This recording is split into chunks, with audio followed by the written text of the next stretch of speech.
Hi there, welcome to Pitchside, and thank you so much for always, checking out the content, appreciating it, and definitely sharing it. We are at one of the top academies in this country that have produced top talent across the different clubs in the StarTimes Uganda Premier League.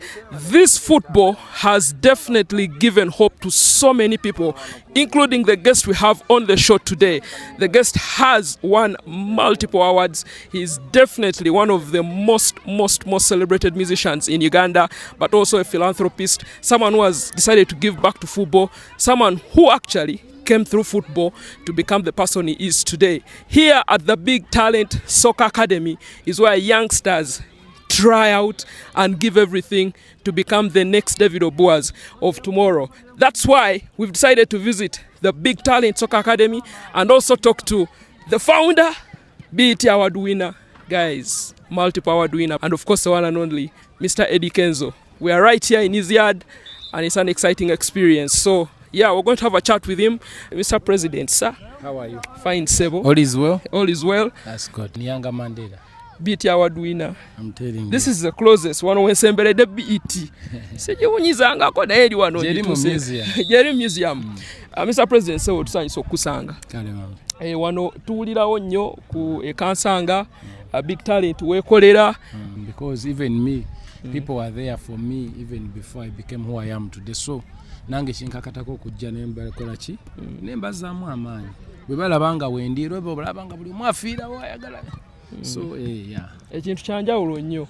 Of course wano tulabya age groups zanjawulo eziri mu Big Talent Soccer Academy. Naye so far ne mabega wafula abantu abaana abaliwo maybe 10-11 years or even younger. 10-11 be bali mu kutraininga. Yeah, ate abatulaba we have coaches here. Coach Demand Dendol Mumanya ali ku team under 17 national team abatwala the team to the Cubs to the World Cup. Then Dan Wagaruka. Yes, then the senior Dan Wagaruka, manager Kent naye wali. So the kids are in safe hands. Of course when the president is around, spare time ajana abeerako nabo, which is very exciting. Msebo kulikayo sebo mu Kasarani. Amina. Ebyambalo twabiraba. Byali byama. Ne kati awo mbuliza fe abalonire nategedde super power watuleka wa twai akayimba akasoka akakuba akokubiri akokusatu performance negwayo kugamba those are the songs which you felt that you had to perform really. Yeah, most of the times it's a better good selection here. Beba kugamba nti among songs twagala zino just you arrange. I was only given a chance of arranging. Luli olusoka luli oludako nenga bo balonda ezo satu kati it was upon me to arrange the way I want. But the experience, of course, Savara and Zuchu are the other artists that you performed alongside to be able to go and perform Kufaino ya Chan at that platform at that stage.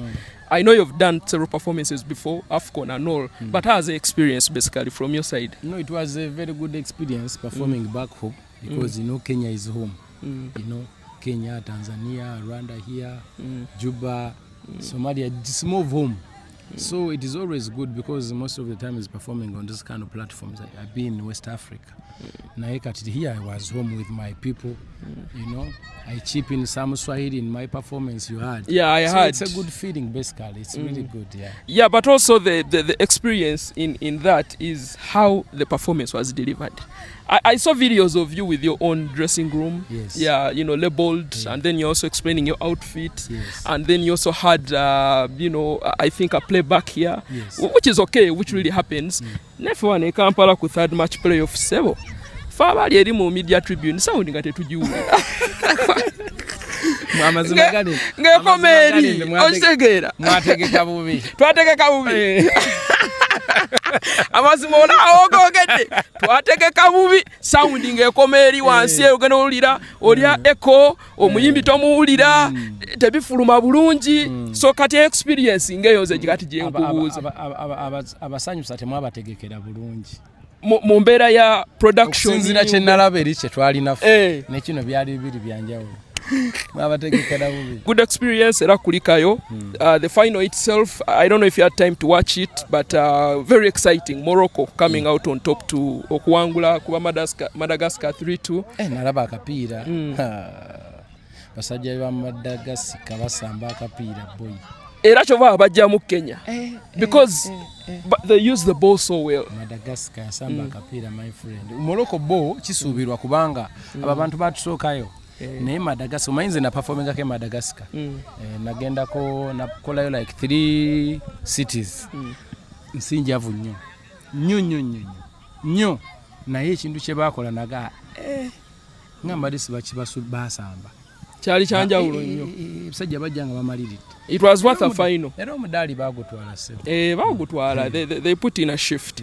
So anyways, tutandikide ku final ya tournament of which because you performed ate waliyo. Katsoke tudeke ne Kampala. First of all, ekyokuba nti no this CHAN tournament was co-hosted by Kenya, Tanzania and Uganda. What is your whole analysis of the three nations and how it how did the three nations perform according to you to host this major tournament? Honestly speaking, they really did a good job because it was our first time ever to get out of the group stages.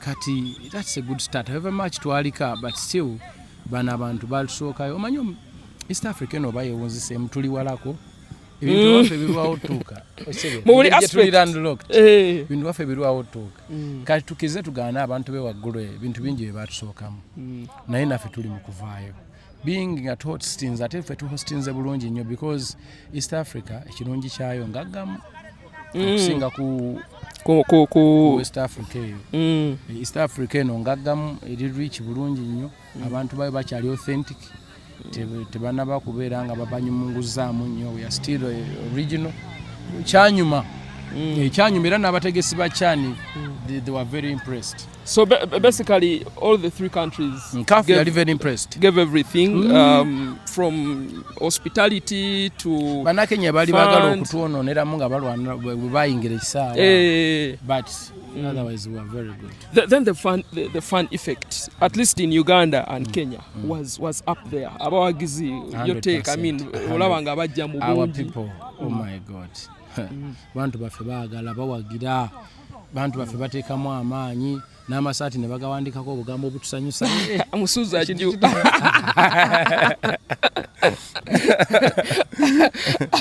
abana Uganda ekyo bakyongeddemu baba and it's very very interesting kubanga osanga abaana nga abakyala naddala oke n'abavubuka really they spread their message through that kind of message ne bambala emijozi nga giriko ebigambo which was very exciting. Now is beautiful if we enjoy ourselves and we put it fun, because tulina kusanyukako ng'abantu mukama yatutonda kukaaba kukaba kubaawo ne mukama yatutonda tusanyuke ebiseera ebingi nga tukabayo like 1%. Nga tetukaaba nnyo katudde wano e Kampala nti tiimu yo the Cranes tiimu yaffe the Cranes sigwe weka yasobola otuuka mu quarter finals of the CHAN competition. Rough start, lost to Algeria, then bounced back to back-to-back wins, Guinea, Niger, then lost to Senegal, but also drew against South Africa in a game that I feel not so many Ugandans have witnessed at Namboli. I'm telling you. It was very exciting. Very. Your take on first of all the Cranes in the group stages. Abasajja abo bakola omulimu mulungi nnyo ekisooka abaana bato tebalina nnyo nti basambye omupiira eri basambira mu ligi wano bakava bamu za academy badde basambira ku under 20 17 biki naye okubanga basobola okujja ne batu impressing at that level. I'm so proud of them. So proud of them. Ekyo kiraga nti the future is bright. From your perspective, as someone who has played football, what are those things that you would pick out n'ogamba kino kyalimu kyanyuma character oba maybe dedication kiki kyewalondamu mu performances? Dedication, they were very dedicated. Ekirala waliwo ekintu abaana abo kye bakola nze kyenali sitera kulaba mu ttiimu ya Cranes mu final third eno kati basibirayo omupiira bagulawo bati ne bagumuwa n'agusiba no matter ani ajja. Ekyo ekintu kikulu nnyo twalinga tutera kikola. Uganda Cranes yalinga tesambira nnyo mu final third naye nga ate bwe tulina okufunira goal. ne kati bano bampande bookero bagulawo bulungi ne bagumuwa ate n'atati n'agusiba n'ayina that thing is very good twabirabiranga ku babiriyani abo babiriyani nga babikola okitegeera kati ekyo kiri awo naye era ne mu tournament mubeeramu abasukulumye twalina tournament nga erimu abasambi ab'enjawulo Alan Okello of course stands out Jose Ronjoji n'abalala naye mu perspective yo basambi kiboyinza okumenyamenya n'ogamba nti kati wano nze mukulabo kwange nga Eddie Kenzo market kati ya Europe embeera gye baateekawo performance yali yanjawulo era na qualities ki zoyinza okwogera ku basambi abo abasambi basamba bulungi abasinga kubanga bwegambye abasambi bafe ab'omu maaso bakola omulimu kubanga tubali tubeeranga nnyo ne best defenders even midfielders nga nabo abalungi naye nga forward eno bantu baffe twakoma kuba mu biro eyo bamukaso okuba n'abasajja ab'amaanyi ne kati bagenda bakomawo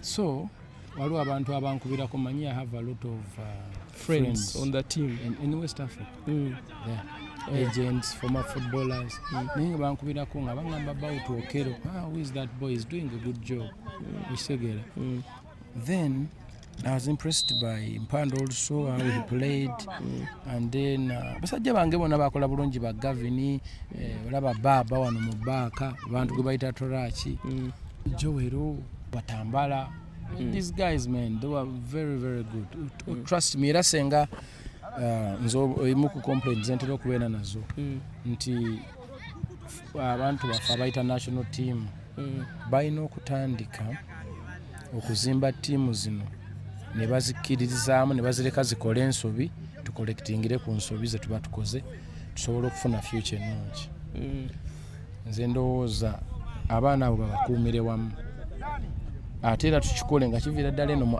under tusobole okubanga bwe tugenda otutuukirawo nga tuli very strong national team ereme kubeera nga ya buli omu kitegeera ekiseera kibeewo nga bayita omuntu ku national team famire ye esala enkoko nga it's pride nga it's worth it okusinga okubanga leero mulabye ono enkya mulabye oli leero mulabye ono enkya mulabye eri kirungi tandika okwasa abantu obuvunaanyizibwa babwetikke n'abantu bano gye baba ffe tandike no following up matimu mwe baba bali bwe gaba gaawano baba bu privileges obwenjawulo then nabo bakibi encouraging okuteekamu ennyo amaanyi ekitegeera simanyi abakugu bayinza otuyambako ne bongera mu njogera gye njogeddemu okukifuulamu accurate more polished in a way so to speak but at the end of the day of course quarterfinals lost to Senegal kakati tulunzi katutya tournament ewedde abana Uganda oyinza bapaintingira kifaananyi kigwe nga omuwagizi w'omupiira ate omuntu agutaddemu ensimbi nti kati suubi weeriri waliwo ekyenjawulo ekijja because kati tulina AFCON tubadde tuzanya World Cup qualifiers tubuzayo round 2 ne major kati tulina AFCON 2025 ajja mu maaso go kikati kyola ku timu ya Cranes ye Uganda kifaananyi kyoyinza osiiga nze nzikiriza nnyo mu kusonda amaanyi ekintu kye bali mu kukola okuleeta bano bobita eriyo bonna mu biru kigenda tuyamba nnyo because abo abaana basambire ddala competition eziri tough so they are not afraid of competition because they have been there on the top level. The competition is not something that can threaten them, you know, because they have been there. Another thing, bategekeddwa bulungi from the academies. Yeah, you would see Obita and Caprodosi, that combination. Solid. Abantu abo abakyasoose eri twetaaga obakozesa ennyo okusigira ekifaananyi kye tulina okukola wano. And it's about Uganda. It's not about the who, but it's about what is the problem and how do we solve it, you know. Instead of gamambwa ate kati oyo mwana wani kyetaaga tusooke tumale okuwimisa eggwanga lirinnyewa ebyo tunaabiddira. So basically okuba nti some of these players from across the world are brought to mix with our locals kigenda kwongera bano babayigireko basically ne AFCON wajjira kijja tuyamba nga tuyina teri muntu asobola kola kintu kyatakolangako taliyo era n'okera okulaba nti mu banna yavuddemu okumulaba nti nno ye ayinamu ak'enjawulo it's because yagenda Egypt eyo n'avuganya n'abasajja bano yavuganya nabo n'ateekawo embeera abamanyi ekyokola akimanyi Okay, so Eddy, abaana bano bonna bali mu Uganda Cranes team, balina gye bava, wherever they come from, they have a background.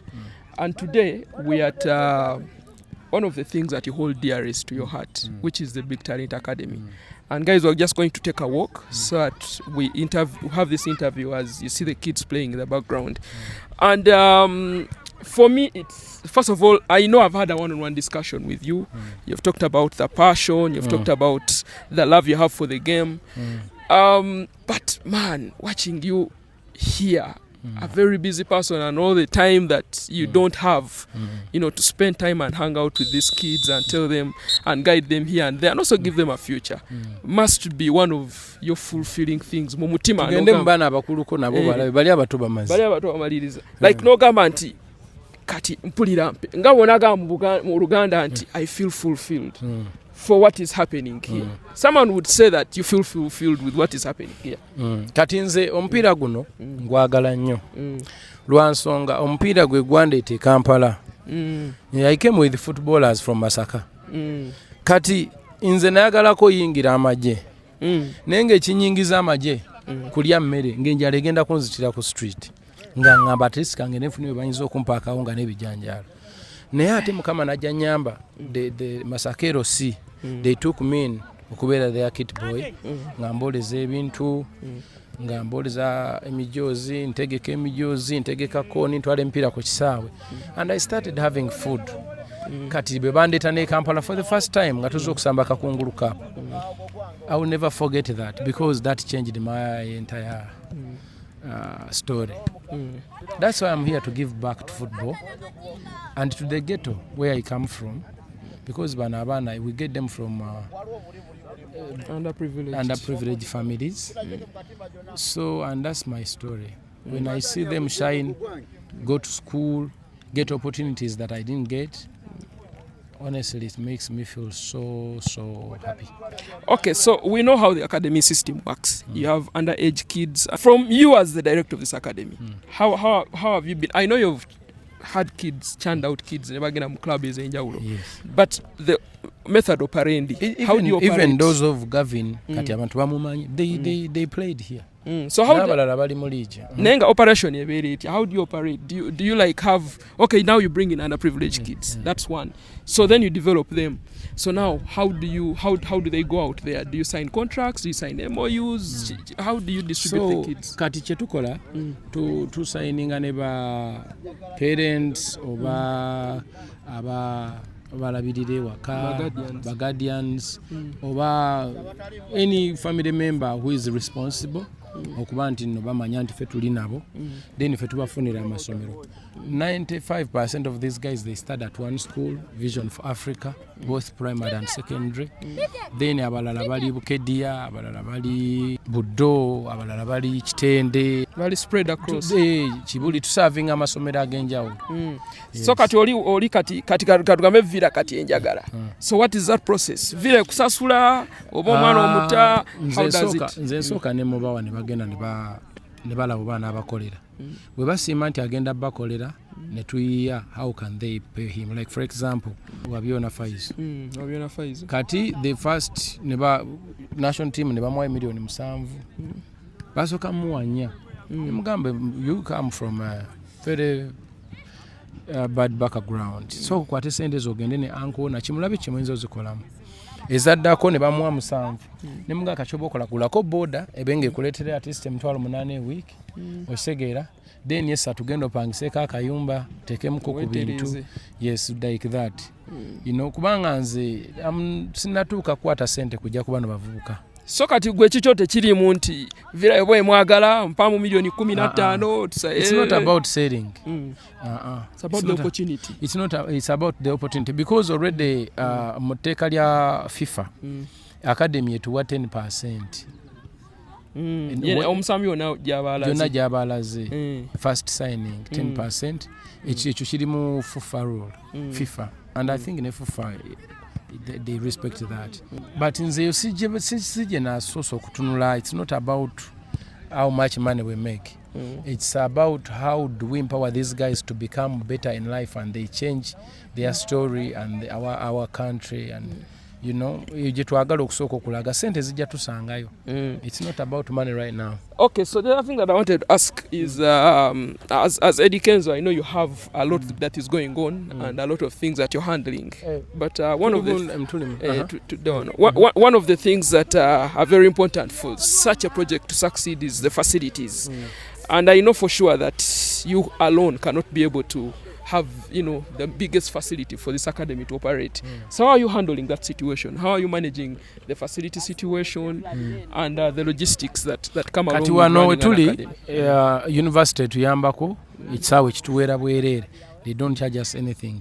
East African University eri ya Kabinyo tuli wano Bunga, and they are doing a very great job. They give us this facility for free. Kati then tulina ate ennyumba gye tubapangisiriza wano munda. That one I pay. Then there is a mere I put in my money. Wabayo a few friends of mine abamanyi ku project nakugulirayo ko naye akasawo k'omuceero baaka akawunga n'obawa because bano baana bagetto embeera yaabwe si ya pizza na nabate bakimanyi ekijanjalo akirya bwe mufunayo kaceero bakutooko obwolumu nayo n'alyako so bwekibeera naye kati omuntu eyandiyagadde nti katugambe nti kati Eddie Kenzo alina ekirooto eky'okuzimba academy nga bwolaba eya Sek Mimosas n'emikwano yonna gy'alina. How is that direction for you? That's what I'm focusing on. And maybe where would you want to have that's this what I'm focusing on, and I've learned quite a few things because nze natandika passionately nga I don't know anything nenga I'm doing it to give back to the community but nga nyine ebyokuyiga bingi in terms of okulabirira abaana bano their characters, how do you handle a younger person, how ebintu byonna nga njagala gezako big, and I think now kati I'm good to go because I've done it for 4 years now and I've learned from the past. So cut from there manyi what is next, manyi nekye neetaaga okwongera mu one neetaaga ba partners, ekyokubiri neetaaga okubafulumya obajja ennyo mu kibuga wakati okubateekako somewhere they can concentrate, where there is at least better facility nga sibya n'okuba nti they can have spiritual mothers, spiritual fathers, they can have a place where they can actually even study about football, sports and sportsmanship. Okitegera perspective gy'ogamba. Kati omuntu wakubuuliza ssebo erwera wali Masaka ssebo kijja bwemi oba wonna. Wouldn't you feel like it's a good thing for this academy maybe to set base in a place that you call home, like in Masaka? Because there are not so many academies that are in a place like Masaka. To be honest, it should have been good to put like a branch in Masaka and put another branch maybe in Nebi where my wife comes from. Yes. And then we have a base where they can all come and, you know, kubanga in academy ya Gwanga lyonna, it's always good to put it in a place that is comfortable for all of them. Okusinga okukifula nti ate kiyamba bannamasaka bokka so ebeera awantu nga eri convenient nga buli omu wajja asobola okwegatta kuba tekigana kukola branch eri tekigana kukola branch wano nawali so okirowoozaako kyabadde we need those branches. It is something that you can give a thought. And of course yes. But overall, as we leave this academy issue, I'm sure as someone who has invested in football, there are some shortcomings that you face, and maybe the regulator in FUFA maybe can come in here and there. What have they tried to help academies with, and maybe what can they improve also to empower people like you to keep, you know, creating the next David Obuas? Olaba kati gwe olwaleero nga bw'ozze wano oli ogaseeko kamera yo tegenda kireka kyekimu, waliwo agenda okulaba atunoonyeeko alabe engeri gy'ayinza okutuyambako oba okukolagana naffe sobole okushapinga future ennungi. So kati ekyafufa kyo nti oba mipiira nti oba resource, human resource, toyina ngeri gy'oyinza kyogerako nti oba kwongeramu oba kubeebaza kubanga biba regulator. FUFA nze nkolagana nayo bulungi and I'm proud of FUFA, you know. Siina nsonga lwaki seebaza FUFA because bw'otunulira FUFA byekola n'omupiira we guli mu kulaga, at least we can start from there. Mpola. Yeah, they are doing a good job. Okay, so now let's get back to other talking points. One of the main things now, Uganda's level as a country, is to be able to compete at major tournaments. For sure, we are 2 months away from the AFCON 2025. As someone who is very passionate about the game, surely you should have targets in your mind. No Uganda Cranes katwano wetu say. This is a perspective jenjirabamu. What would now be your perspective of AFCON 2025 after everything that has AFCON happened? 2025 tuongera okuyingizamu ku bapro abavuganyiza ku levels entuufu. Then nga ne bano ndi musanyufu nnyo engeri coach jakkirizaamu Basemugabi okuba Semugabi Mukwala's olaba nti ne bakola ensobi abakkiriza ne bazikola mato kati mato guli omupiira ogwaggwa yatukolera ebintu ebirungi naye nga yasooka kukola ki akola nsobi naye oluvannyuma ate n'abanga atukubidde goolo 2 like that thing of letting people make mistakes it gives them confidence and they learn from their mistakes. Naye lulingo omuntu akola ensobi 2 ne bamujjako ne baleeta omulala n'ataddira ddala na ku ttiimu ebyo bintu byali bituta naye katulaba nti batandise okukkiriza mbantanda. I wish they can do that more. Onaabeerayo Morocco sebo enja kubaayo mu buntu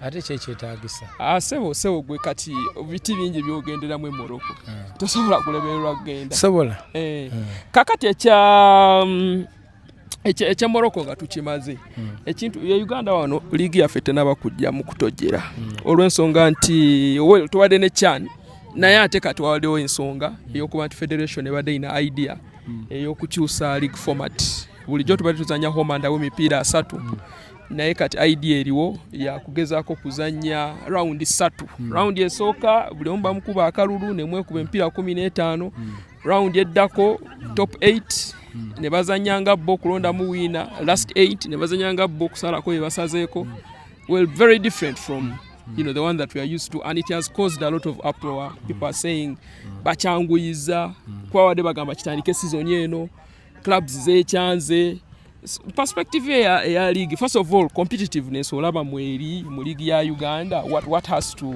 league etandise okubeera competitive for real. Just kyetwetaaga okukola tulina okuwuliriza ne kuba stakeholders, the club owners. We should not make them uncomfortable.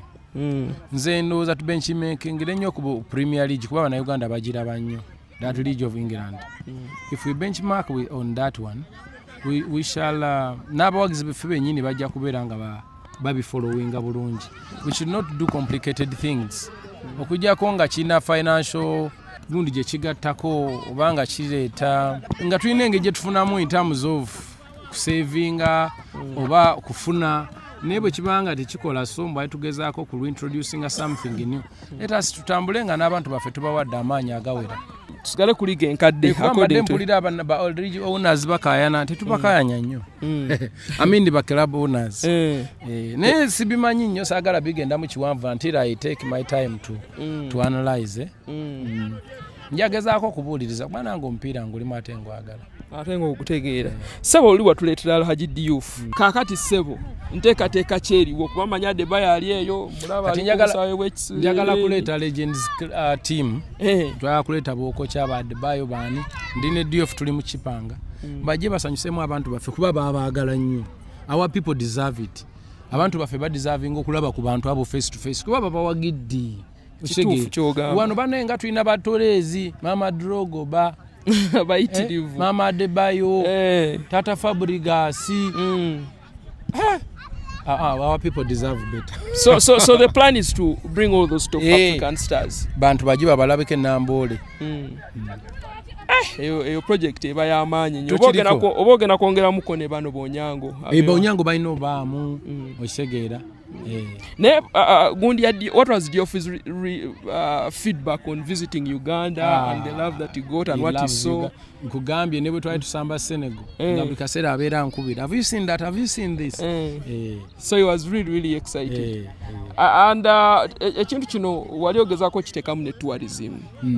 how far has it gone with trying to make sure you mix tourism and anti katolaba fenna eggwanga tulina kukolera wamu tuleme ebintu byogamba abano bayimbi bano ba tourism abano ba engineer abano tulina kukolera wamu buli omu bwagattako kyagaseeko tuba tugenda kufuna munnyo omuyimbi nakwatagana n'omusambi w'omupiira munakatemba naye najja n'agattako ku kino fenna tukolere wamu tuleme kugamba bino byabali bino byabano division eyo tulina ojijja kuba kati tourism senga ebintu bino ebiyingiramu kijja tukolera at the end of the day kubanga tugenda leeta abalambuzi abo abantu b'e Kenya b'e Tanzania bawulira nti abantu bali mu kujja wano nabo bajja hoteli ne baziyingira nekibeera nga kyanjawulo nnyo anyway kati nga tuwunzika ekyokuba nti industry yo eya music would you say that they maximize opportunity during Chan or were they sidelined? Do you think they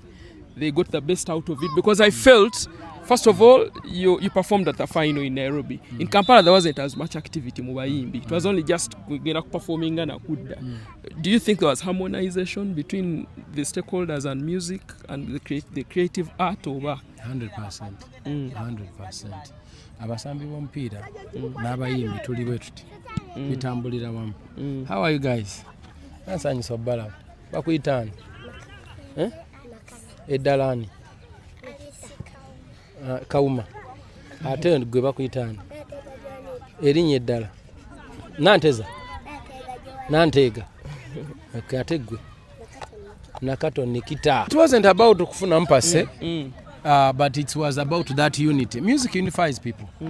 Music kyo kimu ku bintu ebikyasinza okuniting ensi okitegeera. Then football kati webikwatagana ensi egenda kubeera bulungi. AFCON 2027 ebisawo ebiri mu kumalirizibwa Hoimo Mulaba ateredde n'ebyalo ebijja kigenda kuyana impact kyeri mu Uganda we tunaatukira mu kuhosting Kenya Tanzania. Already abantu bokka bakabeera employed mu kuzimba obuzimbi. Abantu abagenda okubeera employed mu kulabirira. Abantu abagenda otundiramu ebyokulya ebyokunywa. Tourism abanaaveeyo n'okujja olambula. Uganda is growing era nkubira government obugalo. Yebale. So kubalage ku bantu balabe kyekiri wano. Yeah, so your big talent soccer academy, of course usually they play different teams on days like this and as you can see lots of talent, young kids who are very very very very talented and skillful and dedicated at that. Tugamba abantu omupiira baguzimba okuva emabega kyetuli mu kulaba wano. Abaana bazimba njagala yalabeka abantu build up. Abaana bali confident ate we batuuka ali ku goalo babikola. Olabya ddala abaana nga omupiira bagulaba build up ogiraba. Build up yeyo yennyini. Obukaka mukipa n'asambako. N'abuuza muliwa.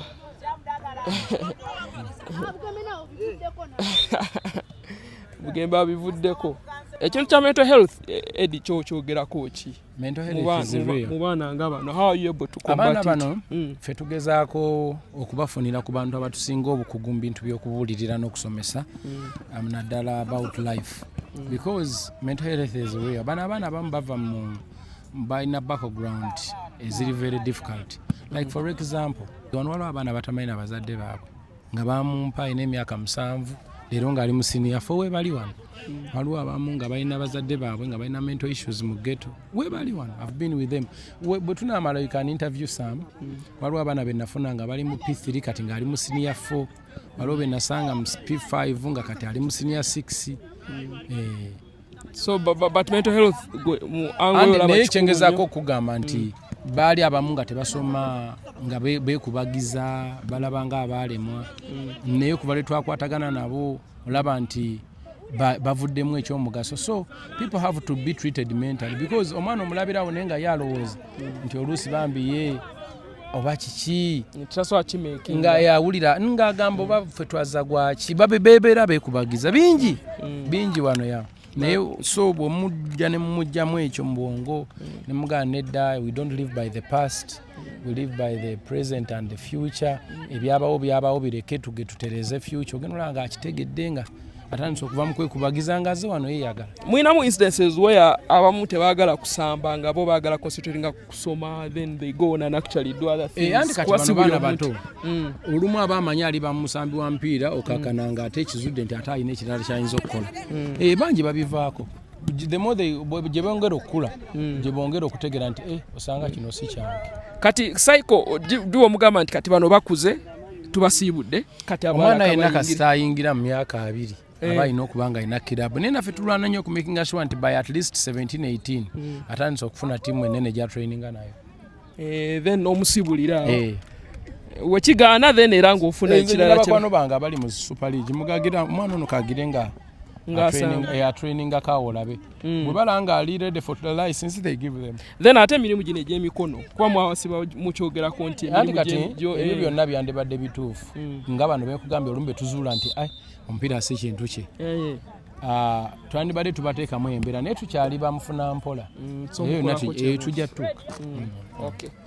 Guys, we've had a very soko gye daika 2 naawe sijja saa nedda sebo kulaga wana balungi abamu babadde na Egypt eyo nga Morocco abamu badde Morocco mbya masomero wano tuliwo n'abatutte national primaries ya secondary we bali nyina ba champion Kent sebo jangu sigana kolanga bintu bya washi wabawa ya Eddy nga tokoze ono mukulu banaye bamuyita Kent top manager big talent top muchi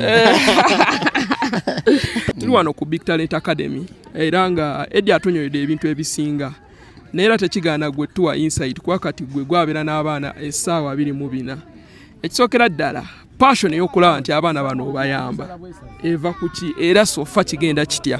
Tusooka kwebaza mukama waffe kubanga singa si Eddy singa bino byonna tebikola ki tebiriiwo bano abaana boolaba holiday mu balya miliyoni 10 rent waabwe ali mu miliyoni 14 omwaka medical bills holiday gwako nga tulina miliyoni nga 3 nga balwadde babajjanjabye okudda ku ssomero ogenda okwekanganga okudda ku ssomero buli omwaka wa budget nga eri mu miliyoni nga 5 bitabo ngoye agabokisa talina ngatto yayulise ayagala ndala stokisi kwegamba alinga taata eri abaana bano bimenya naye tetulina kyetusobola kuddiza nsi eno tetulina kyetusobola kuddiza community ffenna twava mu ghetto ffenna tukulidde mu ghetto tetulina bazadde baffe bonna bantu baavu abaana nga bo balaba ate ekyokubiri tulina ensonga emu ffe tetuba na baana b'abagagga ndoza yakademe yokka mu Uganda etalina baana ki baana b'abagagga nga bw'otulaba bosi waffe kyabayiyiza kyetubeera nakyo ekiganye tutambulirawo ki mpola omuntu akuwadde omupiira gumulinyireko agende samba n'akola ki samba n'alaba ebyokukyukakyuka tebikola mugende mwongere ku touch mwongere ku speed kati mugende mwongere ku speed tokyuka na mupiira samba n'akola ki akukwasiza akaze mwongere mulinyireko agende okyegete ane okuva eri okutuuka wano tulina otuukire second years ekyo mukikoleko nnyo. Here at the Big Soccer Talent Academy, we have parents who have invested in their kids, have also taken time to come out here. Balabe abana we bazanya batya, babalabirira batya. So tugenda kwogerako n'abazadde batubuulire abana we wano ku Big Talent Soccer Academy. Babayisa batya. Sebo nsanyisa okusanga. Amanya agago. Nze Mwami Damba Ronald wano ku Big Talent Soccer Academy inawo abana bameka. Inawo abana 2. Inawo Douglas Kassa ne Fabregas. Kyekya kusikiriza okuba nti abaana obaleeta ku Big Talent Soccer Academy. Ekyansikiriza okuleeta abaana ku Big Talent bya mizannyo n'okunnyambako binalisobola ng'okubalabirira obulungi babalabirira bulungi basula bulungi basoma bulungi. Omukulu Eddie Kenzo ye oyinza mugambako ki ku bino byagezaako okukola ne Big Talent Soccer Academy?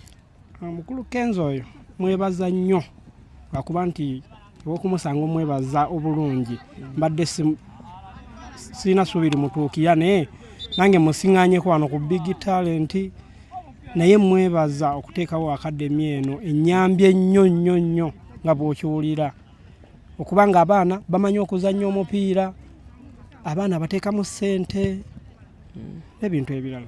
Gwokola mulimu ki gwe nga gwe? Mvuga bodaboda. Gyebaleko gwani era abaana ki boyina mu Big Talent Soccer Academy? Amannya gange nze Nyanzi Abudu nga nina omwana ku Big Talent bamuyita Bugembe Muzaffaro. Big Talent eno otuuka otya ogimanya era kikyekoze mu bulamu bwo nga omuzadde?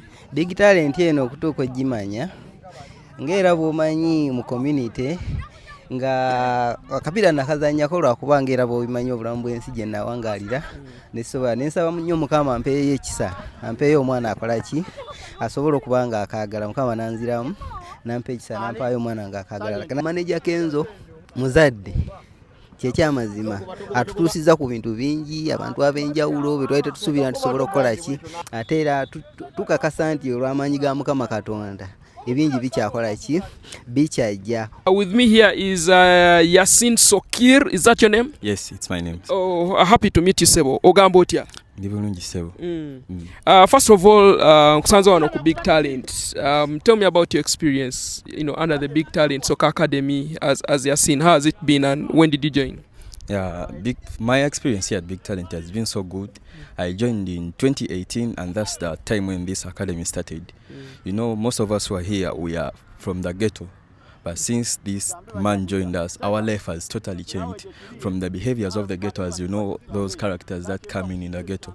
He has changed us so much. He has given us opportunities to study. He has improved our talents by providing us with the materials we need to use at the pitch, the school, food, where to sleep. And we have reduced the burdens on our families because of him. And we bless him so much. What do you learn from what Eddie Kenzo has done for kids like you and kids from the ghetto? I learned a lot from him, but majorly, when inshallah, when my life gets better, I shouldn't forget the ghetto people because he found us at 0 level, but now we're at least somewhere. So I hope to follow that path to help others who are in need, to make them develop from one step to another. Okay, let's talk about your football career. How passionate are you about football and where did you develop the love? So I'm so passionate about football right from my father. Yeah, he made me love football. He was an Arsenal fan. He passed on some time back. But he made me love football so much and I got that passion. Though he's not here, but I want to succeed in football such that I make him proud wherever he is. What position do you play and who do you look up to in Ugandan football? I'm a striker. That is, I can play number 9, 7, 11 and at times I can play number 10. Yeah, and I look at Rogers Mato. Oh, you look up to Rogers Mato? Yes. Oh, that's very, very interesting. So, your other colleagues here at the academy, you play football, you go to school. What message do you pass out to kids out there, especially those from underprivileged backgrounds? What would you tell them? How can they believe in themselves to maybe be better than Eddie Kenzo? If you want to be better in this life, there are few things you have to follow. First of all, you have to put our trust in God. Whether you're Muslim, whether you're Catholic, in whichever religion you are, put your trust in God. Have discipline. If you want to go somewhere, have discipline. If you have discipline, other things will work out, but majorly discipline. Because others like respect, some other stuff that come in, they all come in out of discipline. Discipline, put your trust in God, and be focused. Okay, what's your final message to the Big Talent and of course the boss and also manager Kent? Hey, he's been there for you guys. What's your I don't know what to say because these people have been there for us, but I'm so grateful for what they have done for us since our childhood up to now. We are so grateful, and we thank Allah for the people He brought in our lives because they have helped us so much. All right, thank you, sir. Webalinyo, very, very, very confident, young man who is trying to carve out a life in football and also education, speaking to us. It's really, really fun for us to catch up on Eddie Kenzo here, looking after his kids at the Big Talent Soccer Academy. It's been a very, very, very interesting interview where we've opened up with so many things. Cranes, Chan, the academy, his performance at the Chan final, and a lot more. So keep it locked. Don't touch that dial. Cheers.